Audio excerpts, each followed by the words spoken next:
Hello and good morning and welcome to Good Morning Pattaya, right here on Pattaya Channel. As usual, I'm Nick Pendrell, and equally as usual, here is Dave Buckley from REM. And today we are joined by Sonny, a man who I can only describe as a man with many talents. In fact, I'd say compared to you, Leonardo da Vinci was a bit of a slacker. He didn't really achieve that much. And so where do we start? We've only got 15 minutes. I think we could have an hour-long special just to go through everything you've done in the past. Yes. You're a pilot, boat builder. I mean, where do you want to start? Well, okay. Land, sea or air? Which sure. medium? Well, first of all, thanks for having me on the show. Not at all. It's a pleasure. This is an absolute pleasure. And, Dave definitely produced great magazines, REM, Real Estate Magazine. God, where's that bloody apology for saying that?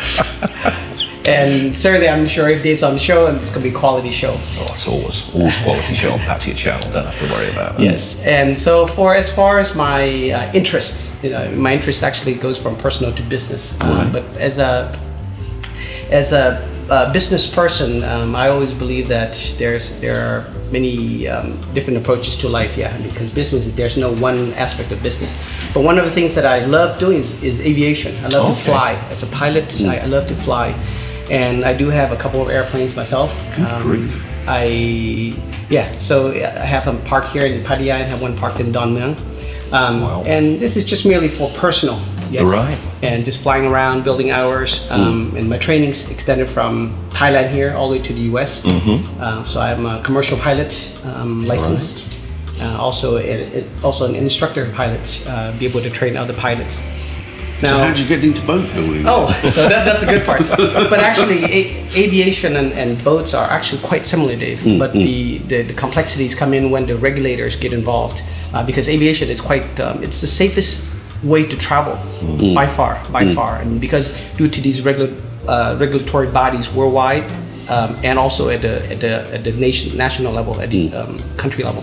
Anyway, but in regards to aviation, it was more of a pleasure thing. Right. It's quite exciting. It's quite calming to be able to command a plane, and knowing that you have three things you got worry about. One is that protect the interest of the crew, protect the interest of the passengers, and protect the interest of the aircraft itself. And then first rule is safety, and second rule is pleasure. So that's why the first thing when you get in an airplane, safety is the thing. Everybody should get strapped down, climb as fast as we can to get to the safe level. And then at that point, we say, hey, unbuckle your seatbelt and roam around. All right. So from the personal aspect of aviation, it was just merely like I said, it was a personal interest. But then it got into the business side. So now my company, we manage jets, private jets for other entities. Right. And some very, very prominent folks here in Thailand that we manage. And then also we repair aircrafts for other entities and individuals. So that's on the aviation side. Okay. And the cool thing is that my business is quite regional. Right. So whenever I need to go somewhere, I usually just go from my house 5 minutes to one of the airports here where I park the aircraft, and just start it up and just go.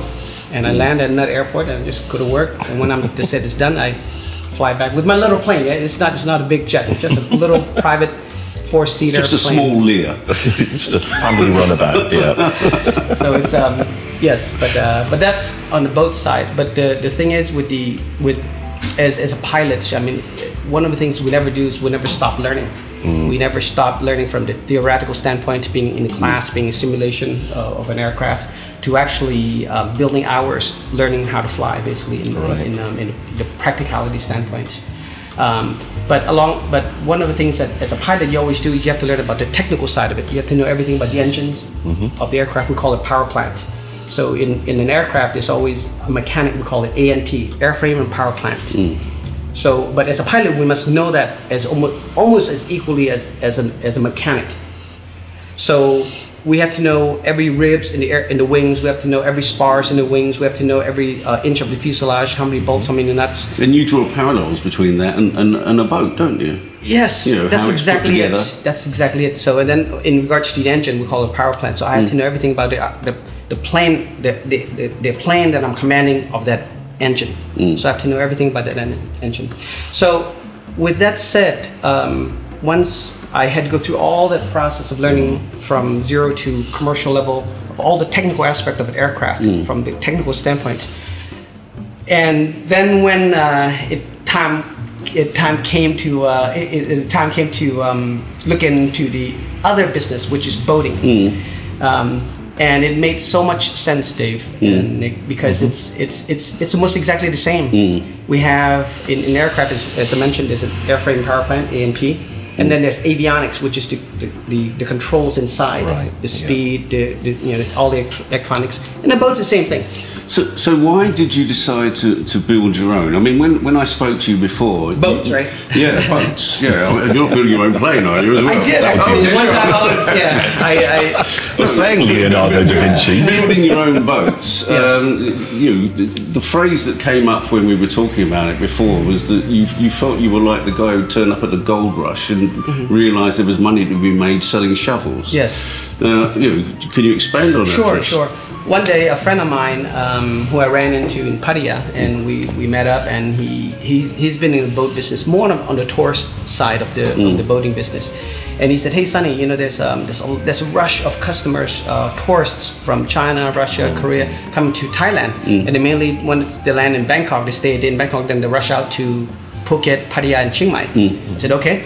And then, but the thing is, mostly they come out to Pattaya first. So as we all know, Pattaya is a booming town. It's a self-sustained economy town, and almost rarely a low season. It's always high and higher season.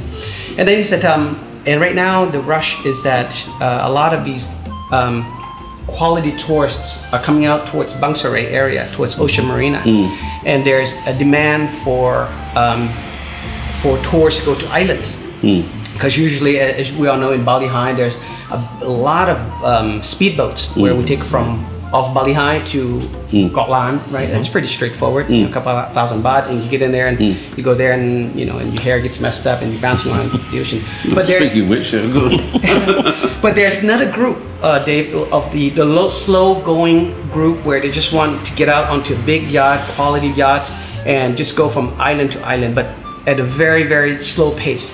So as a pilot, we usually when we fly, we go 100%. We airborne it, we still fly at 70% of power. And then, but when we get into boating on this quality group or mid to higher end of tourists, they tend to like to go slow. Just see the scenic, smell the ocean, let the wind kind of just brush through their face, and sipping drinks along the way, and then park along somewhere in the ocean, anchor down, and go swimming. So a friend of mine told me about this rush coming this way. I said, "Really?"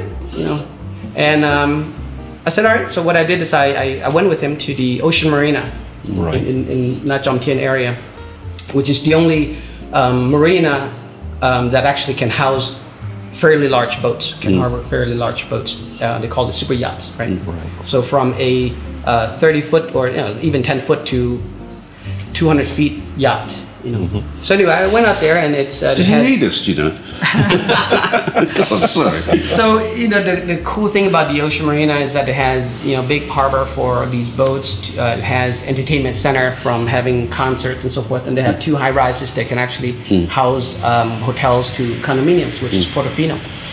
And I went there, and almost every morning, I went there and looked at the clients, the customers, the tourists come on these boats, and wow, they come by the herd. And I said, okay, that's interesting. And then at nighttime, in evening time, around 4 p.m., I go there again, have drinks, and then you can see a rush of people coming off boats. And it was consistent. And what he said was correct, was that it was a rush of customers coming down this way, and they just come. I mean, it was a lot. And if you notice along the way, if you come from Pattaya to Ocean Marina, if you pass Talat Nam Si Pak, the the border market, the floating market rather, you see all those buses, right? 30, 40 of them. In order to make a sustainable business of yacht tour boats, all you need is one tour bus per one boat. Sure. And then, so all right, here I am calculating, just it's business. You calculate, and then every time I go, and I went to the Ocean Marina we did a study almost 2 months. Right. In the morning, just drinking that same coffee, which is really nice, and then evening time just having just light snacks, and It was consistent, Nick, and what my friend said was correct. That there is a consistent rush, and there's no low season. The boat is always full all the year round. because there's not enough boats, and there are approximately 6 boats, That's 6 all? yachts. Yes. Wow. So no then wonder there's that such means huge demand. yes, and that means you only need 6 tour buses. Yeah. And if you count how many tour buses there are just at the water market, it's at least 30 to 40. Yeah. Yeah. So anyway, so then besides ascertaining data on the actual work, which is counting foot traffic and counting how many boats, the demand was definitely higher than supply. The demand was just absolutely higher than supply. So what I told my friend, I said, all right, guys, it seems like we got something going on the here. idea. Yeah, I mean. But you didn't have the boat to put them on. Yes. So then I said, all right. So it seems like if I put $1 here, I should be able to get $3 back in about 5-6 years or whatever. It's just a business sense, and based on a quick calculation. And then I said, all right, let's go look for some boats. So we look for some yachts, and to be a fairly good yacht to be able to carry quality tourists, approximately 30 to 50 tourists on each tour or each ride. And this ride is actually from Merchant Marina to Got Pai, Got Lan, Got Ling, just around the area. We need at least 40 to 70 foot yacht. Let's say 50 to 70 foot yacht. And this is just like a car, like a Toyota Camry or a van from Pattaya to Suvarnabhumi. That's just an analogy. So we need a big van, basically, be able to carry 40 to 50, 60 people on this van to the islands. So, but we couldn't find this van, we could not find this yacht, we could not find this boat in Thailand. And we're like, wow. So the air just kind of evaporated. The sense of investment just went. We're like, oh no, what do we do now? No, well done for not swearing. Yeah. So I know, there seems to be a gold mine, as Dave mentioned, and this is definitely a good opportunity to invest. And this is where in the stock market we say, yeah, this is it. So now you're building something for yourself, aren't you? Yeah. For this tour business. But you've got plans to perhaps expand it around the region, haven't you? Yeah. So this is definitely a bullish thing to this is bull. This is it. This is a good market we're going to invest. Very bullish. So we're going to go after it, but we couldn't find a boat. So we're like, all right. So we can't find a boat. Let's build a boat.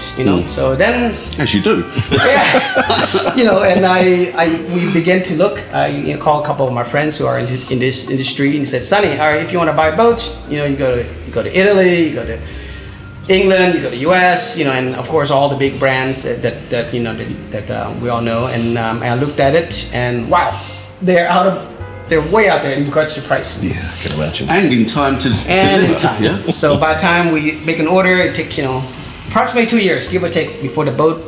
We make our first deposit. Before the boat arrives, it takes approximately 2 years. And that's 2 years of missing out on the opportunity. Lots of tourists. Yeah. Indeed. So then, as Dave mentioned, we began to look into building our own boat. And wow, I do not know how to build boats. But fortunately, there are so many great talents in boat builders here in Thailand. It extends from Rayong all the way up to before you enter to Bangkok. There's a lot of great Thai boat builders. Right. Okay. And there are few good Thai boat building companies.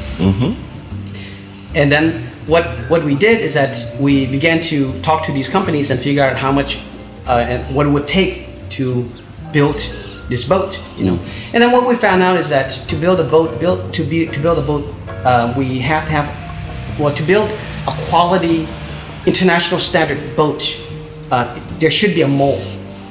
There should be a mold. So a mold would be it would be a factory. Let's say, for example, Nick, if you were to go buy a Toyota Fortuner or a Toyota Camry, there are millions of these cars, right? Camry. But if you were to hand build it, you only can build so many, correct? So in order to build by mass, you have to have a mold, right? So we found out there aren't too many molds here, or at least the ones that we like, the design of the boat, the shape, because some of the molds here are quite old, and just like just like in life, or just like in just like in technology, things need to advance. So what we wanted, we want a state-of-the-art yacht boat. Sure. And then we're back to square one. We're like, oh no, now we cannot even build a boat here. So we looked at, all right, let's do it ourselves. So we called a couple of my friends and we started looking into building our own yacht. And then we found out that there are standards also, just like aviation standards, in boat designs and boat building and so forth. Then we just basically got with the best company to build yachts, And this company is actually a Canadian company that we contacted, and we bought a mold. Right. We just went to the mother, of so again, in order to build proper boats, you have to have a factory. In order for you to have a factory, you have to have a mold. If you were just a shop with the plywood and you board it up and then you just do ribs and then fiber, that's more, I call it a shop. So what we wanted is that we wanted a factory. Right. So we bought a mold, and this is an international standard mold. It's a 53 foot, and it's beautiful. It's just absolutely beautiful design. And you're going to do these for individuals if they wish to, and it's going to set them back a cool how much? Yeah. So when we started going rampage, built this beautiful boat. We got a great team, and they turned out to be a stunning boat. And stunning design and so forth, and with international standards of material and so forth. And then when we actually did we had a booth at Ocean Marina boat show in 2013 in October, and we found out that wow, people like what we have, So this is where Dave came in with the concept. Says, hey, it's a shovel. We're selling shovel for to dig gold mines. So that was at the boat show. What if I wanted to buy one of your catamarans now? How would I go about it? Well, you'd have to dig deep. I know. So what we did is that we basically built products wrapping around interest of customers. Right. Nick. So customers came and says, hey, Sonny, I want to do a tour. All right. So that's easy because we built our boat based on tour. So meaning that it's going to be still the shell is exactly the same, the shape of the boat, which is absolutely stunning. It would be like a Lamborghini or a Ferrari design, but it can tailor to be a van, or it can be tailored to be a Aventador of a Lamborghini, or a 458, of Ferrari, or a Maybach even. So with that said, sorry Nick. So with that said, we began to build having interior designs that adapt to the client's needs. So for our tour customers, for example, we have one tour now that he decided that he's going to do a VIP tour, meaning that they will not have more than 10 guests on board, but it's a tour. It's a tour. So we built based on his design, which is basically big, wide open space in the saloon or in the living area, and they wanted to have a big round table. So we built based on that design. That's great. So you're very flexible. Yes. Right. And then for personal, we can build design based on personal requirements also. Excellent. Unfortunately, that's all we got time for. I know we could probably chat for the rest of the day. There's so much to talk about. Absolutely, could have a whole series, but unfortunately we've got to stop it here. But hopefully, Sonny, you'll be back to tell us a little bit more about it. Didn't get into anything. So thank you very much for coming to join Nick, us. And I have a gift for you from our factory. It's our factory is called Silver Princess, and our boat is called Silver Princess Yacht. So here, Silver Princess Yacht. Yeah. Thank you very much. So, that looks very nice. I'll show it to you. And so this is our logo, and this is our. Oh, very nice. Oh, thank you very much. Now all you've got to do is find something that'll fit. Sorry. What a bitchy thing to say. So anyway. Thank you very much. That's very kind of you. Sonny, it's been a pleasure to meet you. Thank you for coming to see us. And as I said, I hope you come back and see us sometime soon. Sure you've got plenty more to say. Thank you. Thanks for having me. Yeah. Did we really need to be here? Well done, sir. Thanks to you two for the viewers, and we'll be back shortly.